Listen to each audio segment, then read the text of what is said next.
All right, here we go. How did this get started? How did we decide to do this? I was trying to think about that because it's something you and I started interacting on. It was somebody on Twitter. Somebody, I don't know exactly how it started, but I saw you replied to a tweet from somebody saying, "Hey, great idea. Why doesn't Jocko and Tulsi go on the Rogan show?" Yeah. And he's like, "Yeah." Cool. Yeah, Let's you're do like, it. I'm in. Yep. I said, "I'm in." But Jocko, he'll say that to anything. Yeah. You want to go to the moon? I'm in. Let's do Moon's it. good. I believe that. Roger. But it escalated quickly from there because I didn't know how to get a hold of you. Yeah. And then next thing I know, you're texting me with Jocko, like, "So are you serious? Are we doing this or what?" Well, it just seemed like such a good idea. I agree. It's like whoever it was, salute Yes. to whoever you are Thank out there you. that Good figured job. that out. Just seemed like a wise thing to get together. Because both of you are veterans, and both of you, I'm sure, have things you agree on and disagree on. But you're in a really unique position here, you know. And since you've been on the podcast, a lot of things have happened. The big one is when you rightly called out Kamala Harris on her past and what she's done, and then it seemed like everybody's attacking you. It's like that opened up the floodgates, and then there was all these hit pieces on. And as an observer watching from the outside, I was like, "Wow, look at the machine work! Look at the attack dogs go! Like, look at this! Like this, Very transparent. So if you're paying attention, But the thing is, if you're on the outside and you watch it all happen, then you go, "Oh, I see what's going on." But if you just happen upon one of those articles, you can go, "Oh, she's an Assad supporter. Yeah. Oh, she's a terrible person. Oh, she's a this and a that." And it was amazing. It was amazing to watch. Like I've never met anybody like you that's run for president. Like I knew you when people didn't know you that well, and then all of a sudden people know you way more, and now you're kind of a household name. So to watch this process and to watch all the machinery sort of move in your direction and pew, pew, pew, it's very interesting. Yeah. What's it been like for you?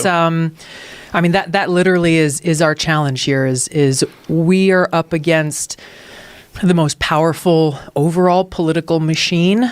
When you look at this machine that's revved up their engines to try to define me as something that casts suspicion or doubts or whatever in people's minds, pushing information that isn't true or all of these different things, and I think there's a few reasons for it.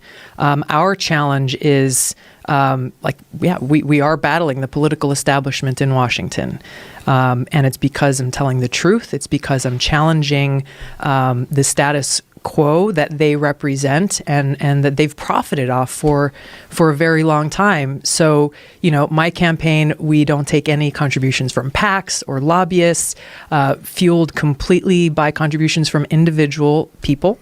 And they are outspending us by many, many multiples, where we need help to challenge their narrative with the truth, telling me, "Hey, this is who I am. This is why I'm running for president.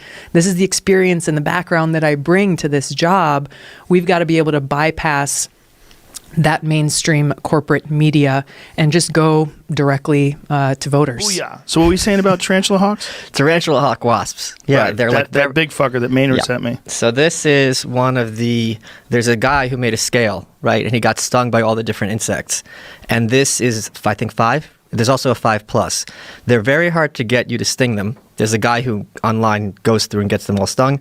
But the reason they're so dangerous or so venomous, what they do is they sting the tarantula, lay their eggs inside the tarantula, and then the tarantula is eaten alive by the offspring for weeks. Right. And then when this was discovered, this kind of stuff in the Middle Ages, they were like, this is a big theological dilemma because why would God make this happen?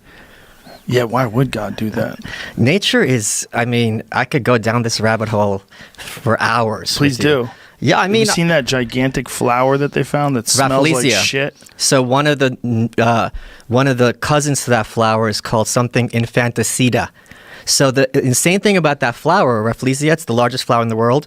It only lasts 2 weeks. Yeah. But the plant, it's a parasite. Right. So the plant that it comes from has no stems, roots, or leaves. Yeah. So you can't keep it on display because it is entirely inside another species of vine. Yeah, it's completely parasitic, right? Yeah. It just sits there, and it's fucking huge. Look at that thing. Yeah, and they smell. They're called corpse flowers because they smell like rotting flesh too. How weird. And they don't know why it's so big. I guess to trap rats. That's what I would imagine. No, it does. It's not carnivorous. It's the flower. Just get sneaky. Yeah, I don't know that. They're adapting, bro. That's what it is. They get ready to eat people. Look how big they are. They're gorgeous. They are beautiful. Oh wow! Look at that one where the guy's got his hand on it before it blooms. Yeah. So that's what it looks like sitting on the ground, and then it pops open. That's some fucking Avatar shit right there. So I have something from the island of Socotra, which is an archipelago near the coast of Yemen, called Duvalyandra, Duvalyandra, and their flowers look and smell like meat. Whoa! Because you want to attract flies, and the hotter it gets in the house, the more the flower smells. Ooh. It's really cool when you get it to bloom. So it's actually heat activated, just like rotten food would be. Yeah. And Whoa. to trick the flies, because flies are going to be attracted. There it is. That is bananas. There, number 7. Wow, that it's one so just right there, beautiful. Jamie. You see that in the third one on the left. There, that's it. You can look at the texture. Wow. And it even has hairs to replicate a wound. Ugh. It looks like a blown out butthole. Yeah. But from an alien. Oh, there is look a at the little dot in there. Oh, there is a butthole that smells like shit. If you look up white sloanea, white Sloanea, it smells like an asshole and has hairs that wriggle in the wind. Oh, geez. And it's to replicate an asshole. To sorry, what was that again? Whitesloanea, white sloanea, named after White and Sloan. It's from Somalia.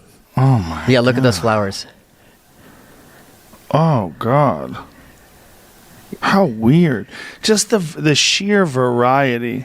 And that smells like a butthole and has hair on it. Yeah, and the hair moves. My friend calls it God's mistakes. But with the sheer variety of nature is so weird. Isn't it great? I mean, that's not unusual. If an asshole's not unusual, and every animal has an asshole, why is it unusual to have a plant that looks like an asshole? And we have the expression, you attract more flies with honey than vinegar, but it's also like a pig to shit, a fly to shit. You're going to have flowers that smell like shit. Yes. And there's a lot of them. There's a whole family of them. And they're gorgeous. Yeah. But they smell. And when they pop open, they fart. It's like a fart because it's contained, and then it pops open. Oh, so like the gases come out of it when it pops open. Yeah. It releases a dose. Yeah, look.